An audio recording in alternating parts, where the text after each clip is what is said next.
Hello everyone. In this lecture, we'll study about the generalized algorithm of job sequencing with deadlines, and we will also study the complete algorithm for this. Okay, तो पहले section में हम ये देख रहे हैं कि general greedy approach क्या है जॉब सीक्वेंसिंग विद डेडलाइंस के लिए. So we have prepared an algorithm greedy job. हम यहाँ तीन पैरामीटर्स लेके चल रहे हैं. The first parameter is the deadline of the jobs. Second parameter is the subset which we will get an optimal solution. ठीक है, ये जे जो है वो ऑप्टिमल सोल्यूशन है जो कि हमें मिलने वाला है, और n is the total number of jobs. ठीक है, तो हमने यहाँ पर कमेंट भी कर रखा है J is the set of jobs that will be completed by their deadlines. ठीक है, तो उन जॉब्स का सबसेट जो कि अपनी डेडलाइन के अंदर कंप्लीट हो जाएंगे, और इनका हम सबसेट जो बना रहे हैं that will be the final solution. Okay, हम उसे ऑप्टिमल सोल्यूशन बोलने वाले हैं. या बिल्कुल भी ये ना सोचे कि जो जे है वो टोटल नंबर ऑफ जॉब्स हैं. ओके, ऐसा बिल्कुल भी नहीं है. जो जे है वो सबसेट है उन जॉब्स का जो कि अपनी डेडलाइन के अंदर कंप्लीट हो जाएंगे. ओके, ये फाइनल सोल्यूशन होगा. फाइन, तो हम क्या कर रहे हैं, J इज इक्वल टू 1. अब स्टेप से क्या मतलब है, देखिए हमने अप्रोच जो बनाई थी ग्रीडी की, उसमें ये था कि जो प्रॉफिट है जॉब्स का उनको डिक्रीजिंग ऑर्डर के अंदर लिखना है. जो हाईएस्ट प्रॉफिट वाला जॉब है उसको ऊपर लिखना है, जो लोएस्ट प्रॉफिट वाला जॉब है उसको बिल्कुल लास्ट के अंदर लिखना है. तो ये तो डेफिनेटली तय हो गया कि पहला वाला जो आपका जॉब है वो अपने सोल्यूशन के अंदर क्या होगा, ऐड तो होना ही है. तो J इक्वल टू 1 का मतलब यह है कि पहले वाले जॉब को आपने अपने सबसेट के अंदर क्या कर दिया है, इंक्लूड कर दिया है. इनिशियली जो J है दैट इज इक्वल टू 5, वो क्या है, एम्प्टी है. ठीक, इनिशियली करंट स्टेट में. और पहले वाले जॉब को अंदर हमने क्या कर दिया है, इंक्लूड कर दिया है. अब हमें क्या करना है, for i equal to 2 to n, यानी ये बात तो कंफर्म हो गई कि पहला वाला जो जॉब है वो इंक्लूड हो गया है.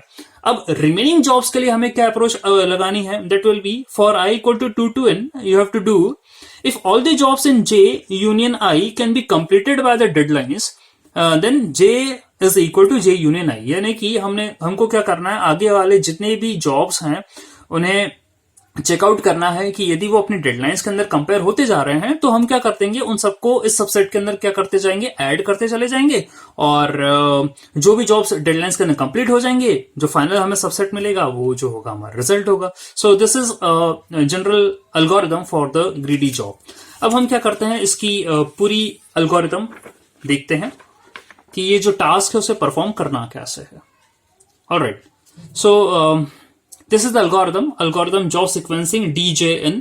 ये तीनों पैरामीटर्स का मीनिंग वही है जो हमने जनरल एल्गोरिथम के अंदर देखा था. D stands for the deadline, J stands for the solution, ये सबसेट है जो कि हमें फाइनली मिलने वाला है, और N stands for the number of jobs. तो जो D है, DI stands for the deadlines of each and every respective jobs, and it is greater than equal to 1. और जो i की वैल्यू 1 से लेकर n तक के बीच में है, क्योंकि आपके पास जो है n जॉब्स हैं, n टास्क हैं.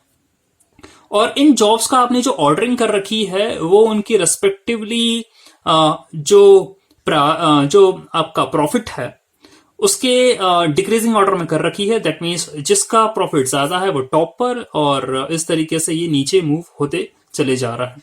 जो लोएस्ट है वो यहां पर आपने दे रखा है. ठीक है, और Ji is the ith job in optimal solution. ठीक है, which is from 1 to k.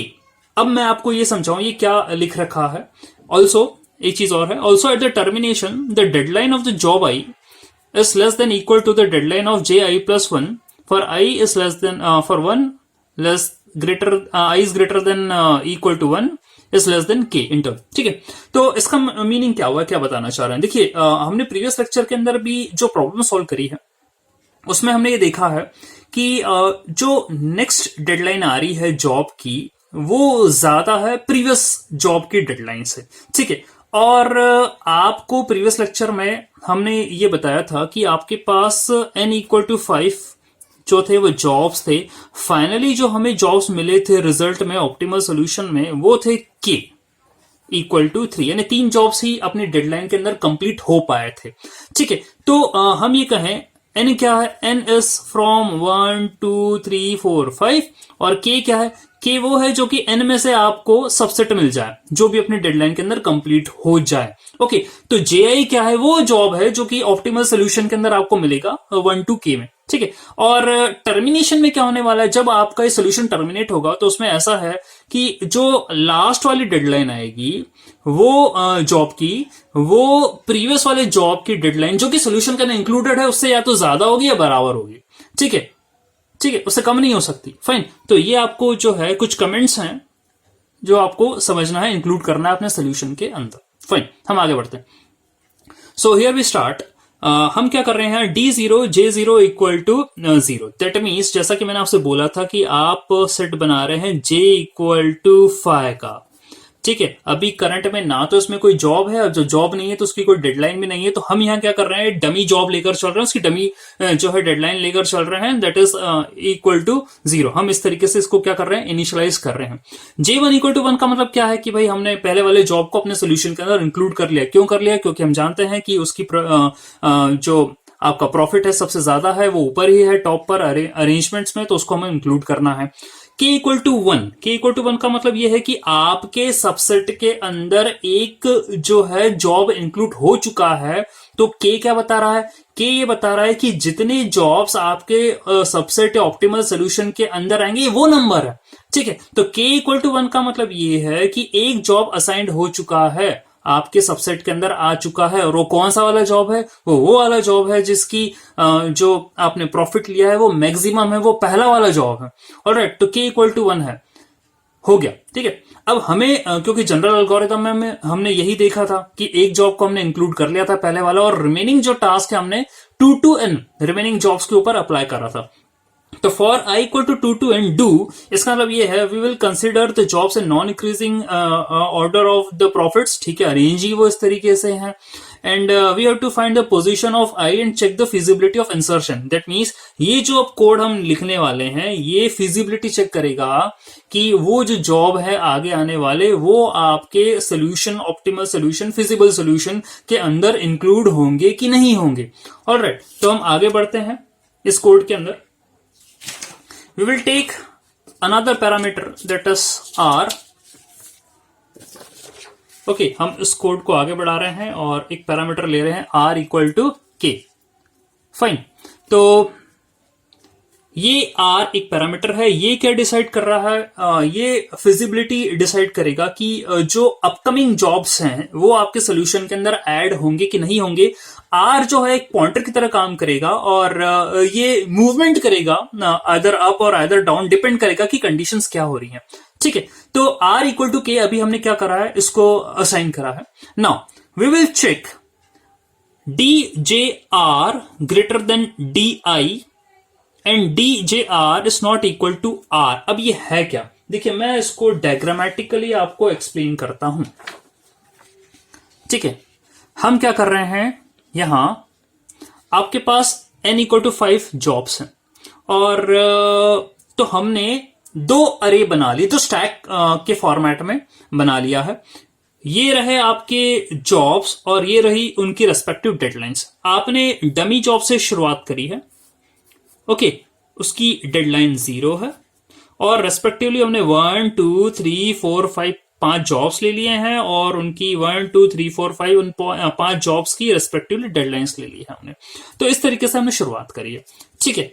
और हम यहां ये जो कंडीशन लगा रहे हैं वाइल वाली, वो ये चेक करने के लिए लगा रहे हैं कि जो आपका करंट जॉब है ये वाला ऑलरेडी सोल्यूशन के अंदर अवेलेबल है, कहीं इसकी डेडलाइन अपकमिंग जॉब की डेडलाइन से ज्यादा तो नहीं है। देखिए, हमने ऑलरेडी एल्गोरिथम के अंदर ये बोला है आपको कि जो जॉब आएगी नेक्स्ट, जो टर्मिनेशन होने वाला है, उसमें ये कंडीशन होना चाहिए कि जो लास्ट वाली जॉब है उसकी डेडलाइन या तो बराबर हो प्रीवियस के या उससे बड़ी हो, ठीक है। तो हम क्या कर रहे हैं, यहां पर चेक लगा रहे हैं वाइल DJR। ओके, DJR का मतलब क्या है?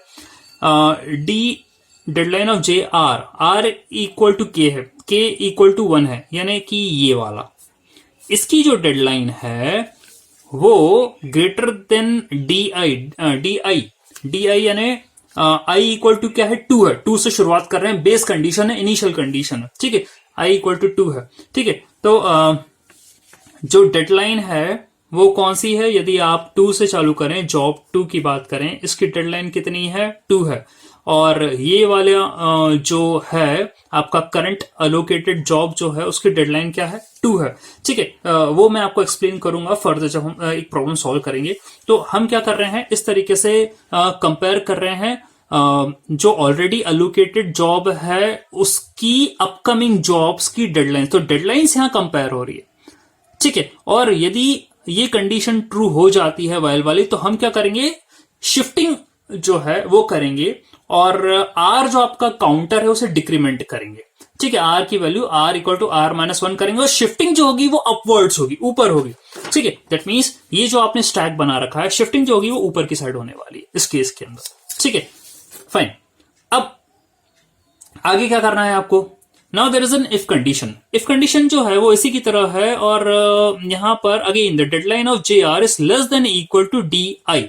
ओके, तो यदि हमारे पास नेक्स्ट जॉब हमने लिया है उसकी डेडलाइन ऑलरेडी एलोकेटेड जॉब की डेडलाइन से कम ज्यादा या इक्वल टू होती है and D I is greater than R, then तो क्या करना है हमें? उस सिनेरियो में हमें उस जॉब को इंसर्ट करना है अपने सीक्वेंस के अंदर।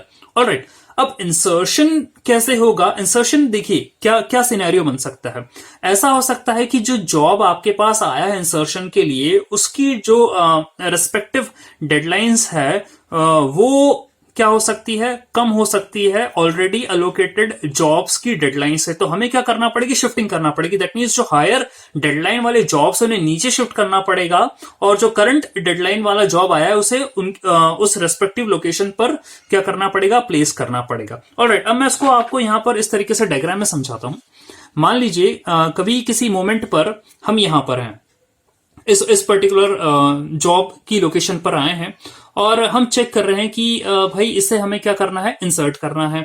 तो इंसर्शन करने पर के पहले हमें ये चेक करना पड़ेगा कि इसकी जो डेडलाइन है, क्या ऐसा तो नहीं कि हायर डेडलाइन वाले जॉब्स ऑलरेडी एलोकेटेड हैं यहां पर ऑलरेडी सीक्वेंस में? यदि ऐसा है तो हमें क्या करना पड़ेगा? उन्हें शिफ्ट डाउन करना पड़ेगा और इस जॉब को इसकी एग्जैक्ट लोकेशन पर क्या करना पड़ेगा? प्लेस करना पड़ेगा। ऑलराइट, तो यहां पर जो है वही कंडीशन चेक करी गई है। यहां आप लिख रहे हैं for Q K to R plus 1 step minus 1। Step minus 1 का मतलब यह है कि ये रिवर्स लूप है। ऑलराइट, प्लीज, ये रिवर्स लूप है। और रिवर्स लूप में हम क्या कर रहे हैं? जो जॉब जिसकी डेडलाइन ज्यादा है उसे नीचे की साइड शिफ्ट कर रहे हैं। That means J Q plus 1 J Q is equal to J Q. ठीक है, तो जे क्यू जिस लोकेशन पर वो अवेलेबल है हम उसको जे क्यू प्लस 1 पर क्या कर देंगे? शिफ्ट कर देंगे। और उसको शिफ्ट करने के बाद हम क्या करेंगे? जो नया वाला जॉब है उसको उसकी करेक्ट लोकेशन पर क्या कर देंगे? प्लेस कर देंगे। That means J R plus 1 is equal to J I. ठीक है, ith वाला जॉब है उसको r प्लस 1 पर क्या करने वाले हैं? हम प्लेस करने वाले हैं। और क्योंकि वो प्लेस हो चुका है और अब आपके पास एक और जॉब आपके सबसेट के अंदर इंक्लूड हो चुका है, तो हमें जो k वेरिएबल ले रखा था उसे अपडेट करना पड़ेगा। तो k will be equal to k plus 1, ये अपडेट हो जाएगा। ठीक है, तो इसमें क्या हो गया? जॉब अपनी करेक्ट लोकेशन पर नया वाला वो प्लेस भी हो गया और हमने अपने ऑप्टिमल सोल्यूशन के अंदर जितने जॉब्स आए हैं उसके हिसाब से काउंटर को अपडेट भी कर दिया। और ये जो है पूरी प्रोसेस चलती रहेगी और जब हम टर्मिनेट करेंगे तो फाइनल वैल्यू कितने जॉब्स जो हैं इसके अंदर आ चुके हैं उसके हिसाब से k की वैल्यू क्या कर दी जाएगी? रिटर्न कर दी जाएगी। ऑलराइट, तो मैं क्या कर रहा हूं इसके हिसाब से जो हमने क्वेश्चन लिया था, ये जो क्वेश्चन था हमारा प्रीवियस सोल्यूशन हम बना चुके हैं, इसको इसी को कंसिडर करते हैं और ये एल्गोरिथम के अंदर हम इनकी वैल्यूज पुटअप करके सॉल्व करते हैं। n इक्वल टू 5 है, ये उनके प्रॉफिट्स हैं और ये उनकी रेस्पेक्टिव डेडलाइंस है। ऑलराइट, अब हम क्या कर रहे हैं?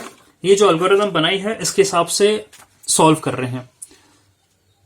फाइन, तो लेट्स टेक द एल्गोरिथम। यहां आपको r इक्वल टू 1 है। ठीक है, r equal to 1 that means k की वैल्यू क्या है? एक जॉब जो है वो आपका इंसर्ट हो चुका है, तो r equal to 1।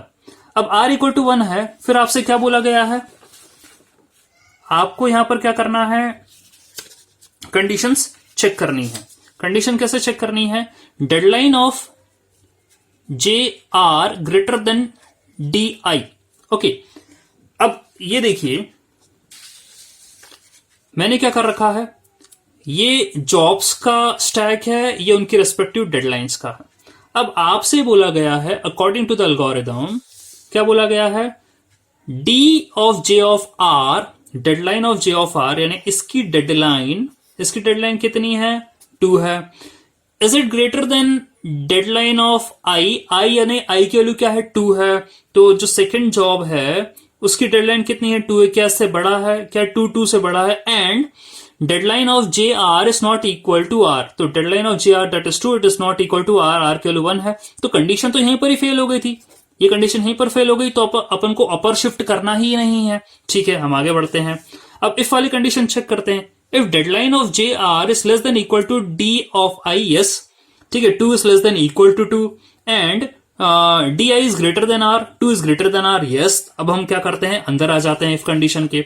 If condition की जब हम अंदर आ रहे हैं तो यहां लिखा है आपको इंसर्शन करना है। इंसर्शन कैसे करना है, for Q K to R plus 1, for Q K की वैल्यू 1 है, आर की वैल्यू कितनी हो जाएगी, आर प्लस 1 बोला है, 1 to 2, ठीक है।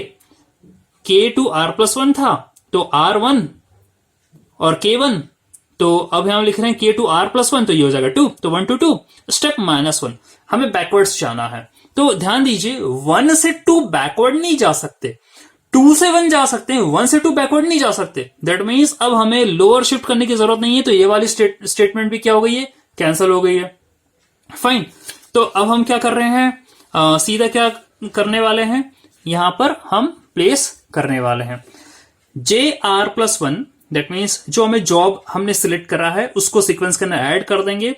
Are plus 1 that means R 1 था, 1 + 1 = 2, तो J2 में हम ये वाला जॉब क्या करने वाले हैं, प्लेस करने वाले हैं। और जो हमारा काउंटर है उसे अपडेट कर देंगे k = k + 1 से। दैट मीन्स यहां पर क्या हो गए हैं, 2 जॉब्स आपके पास आ गए हैं। तो J2 के अंदर क्या हो गया है, ये 2 आ गया है और k की वैल्यू कितनी हो गई, 2 हो गई है। इसी तरीके से हम क्या करने वाले हैं, विल टेक अगेन r की वैल्यू 2 है, k की वैल्यू 2 है। फाइन, हम वापस से कंडीशन चेक करेंगे वाइल वाली। यहां पर if djr is greater than di, djr, अब आपके पास djr दैट मीन्स आपके पास r की वैल्यू ये है, तो ये वाला जॉब हम लेकर चल रहे हैं। इसकी डेडलाइन कितनी है, 2 है। फाइन, क्या ये ग्रेटर देन di है। अब i यानी कि नेक्स्ट दैट इज 3, तो थर्ड वाला जो है आपका जॉब, उसकी डेडलाइन कितनी है, उसकी डेडलाइन आपके सामने कितनी दे रखी है, 1 दे रखी है। ठीक है, तो 2 is greater than 1, okay, and this djr is not equal to r, that means djr कितना है, ये है उसकी डेडलाइन जो ऑलरेडी इंक्लूडेड है आपके ऑप्टिमल सोल्यूशन के अंदर।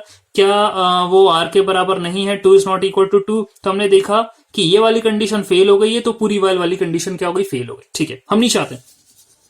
If djr, that means deadline of this 2 is less than equal to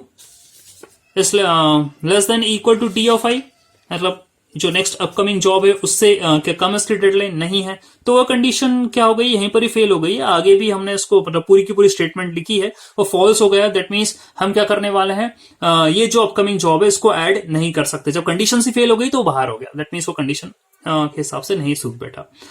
अब हम क्या करने वाले हैं, r की वैल्यू अगेन 2 है। अब अपग्रेडेशन तो हुआ नहीं k के अंदर, तो r की वैल्यू 2 ही है, और दैट जो k की है तो r की है। फाइन, हम अगले वाले जो है उस पर आते हैं। दैट मीन्स अब हम क्या कर रहे हैं, ये वाला सोल्यूशन ले रहे हैं, ये वाला जॉब लेकर चल रहे हैं। अब इसकी डेडलाइन थी 2, इसकी डेडलाइन है 3, तो हमने लिखा इफ 2 is greater than 3, नहीं भाई ये यहीं पर ही रिजेक्ट हो गया है। आगे भी मैंने स्टेटमेंट्स लिखी है, लेकिन वो जो पहले रिजेक्ट हो गया है वाइल की, तो आगे जाएगा नहीं, खत्म। फिर क्या कर रहे हैं हम ये इफ वाली कंडीशन लेकर चल रहे हैं। इफ वाली कंडीशन में जो आपकी ऑलरेडी इंक्लूडेड जॉब है उसकी डेडलाइन और जो आने वाले जॉब है उसकी डेडलाइन का इस तरीके से कंपैरिजन हो रहा है। यस, ये ज्यादा है, और 3 is greater than 2, that means di जो है वो r से बड़ा है। ठीक है, अपकमिंग जॉब की डेडलाइन वो r से बड़ी है, 3 is greater than 2 है। दैट मीन्स मुझे क्या करना है, इसको इंक्लूड करना है अपने सोल्यूशन के अंदर। अब इसको जब मुझे अपने सोल्यूशन के अंदर इंक्लूड करना है, तो पहले मैं ये देख लेता हूं कि Q की वैल्यू क्या है। Q जो है आपका as per the algorithm Q is from K to R+1। K की वैल्यू कितनी है, 2 है, R+1 कितना हो जाएगा आपका 3 हो जाएगा, स्टेप -1। तो स्टेप -1 का मतलब यह है कि भाई मुझे रिवर्स ऑर्डर में जाना है, तो 2 से 3 में रिवर्स जा नहीं सकता, मैं 3 से 2 रिवर्स जा सकता हूं, 3 to 1 जा सकता हूं, लेकिन 2 to 3 रिवर्स ऑर्डर में नहीं जा सकता। दैट मीन्स मुझे डाउनवर्ड शिफ्ट करने की जरूरत है ही नहीं, तो सीधा सीधा मुझे क्या करना पड़ेगा, JR+1, दैट मीन्स R की वैल्यू कितनी थी, 2 थी, तो J3 इक्वल टू 4। तो आपका जो फोर्थ वाला जॉब है वो क्या हो गया है, अपनी करंट लोकेशन, एग्जैक्ट लोकेशन के अंदर वो सेव हो गया है। And K is equal to 3 now, K की वैल्यू मैंने क्या कर दी, अपडेट कर दी। ठीक है, फाइन। अब आपके पास जो बचा है लास्ट वाला जॉब बचा है, R की वैल्यू 3 हो गई है, जो कि K की वैल्यू 3, और फिर हमने क्या करा है, इसको वापस while लूप लेकर कंपेयर करा है। If the deadline of the current जो कि हम लेने वाले हैं, इसकी डेडलाइन जो है वो कितनी है, आपके सामने देख लीजिए। If deadline of this one JR, इसकी डेडलाइन कितनी है, 1 है। ठीक है, if deadline of JR is greater then the deadline of the upcoming job, ये अपकमिंग जॉब की डेडलाइन कितनी है, 3, ये अपकमिंग जॉब इसकी डेडलाइन कितनी है, 3, ऐसा है क्या, 1 इज ग्रेटर देन 3 है क्या, नहीं है, तो ये यहीं पर ही फेल हो गया। इसके आगे वाली कंडीशन भी मैंने लिखी है, लेकिन वो पहले ही फेल हो गया, तो मैं इसको पूरा क्रॉस कर देता हूं। ठीक है, फाइन। हम आगे बढ़ते हैं। अगेन इफ वाली कंडीशन में कि इसको प्लेस करना है कि नहीं करना है, तो इफ वाली कंडीशन पर हम जाएंगे। If 1 is less than equal to 3, यानी इसी का रिवर्स होता है, कंडीशन चेंज हो जाती है। तो ये कंडीशन तो हमें ट्रू लग रही है। एंड में आपने वाइल लूप में क्या लिखा है, एंड वाइल लूप में लिखा है कि if DI is greater then R, DI यानी कि DI deadline of I is greater then R की वैल्यू 3 और DI की वैल्यू है, जो डेडलाइन है वो है 3 इज नॉट ग्रेटर देन 3, तो ये कैंसिल हो गया। दैट मीन्स हमने क्या कर लिए, सारे अपकमिंग जॉब्स ले लिए हैं, और हमने देख लिया कि ये वाला जो जॉब है ये भी जो है आपके ऑप्टिमल सोल्यूशन के ना फिट नहीं हो रहा है। तो आपका जो सीक्वेंस बन रहा है वो ऐसा बन रहा है, J1 J2 एंड J4। ठीक है, तो ये आपके एल्गोरिथम के अकॉर्डिंग जो है वो सोल्यूशन है पूरा के पूरा। और हम ये देख रहे हैं कि यहाँ जो सीक्वेंस बन रहा है J1 J2 J4, हमने नॉर्मली जब टेबुलर फॉर्मेट में से सॉल्व करा था तो वहां सीक्वेंस आ रहा था J2 J1 और J4। तो उस समय मैंने आपसे बोला था क्योंकि डेडलाइन J1 और J2 की सेम है, तो हम क्या कर सकते हैं, उसे इंटरचेंज भी कर सकते हैं। फाइन, तो इस तरीके से ये एल्गोरिथम है, और ये हमने क्या कर रखा है, एक सोल्यूशन उसका एल्गोरिथम के रेस्पेक्ट में बना रखा है। So that's all for this lecture, thank you.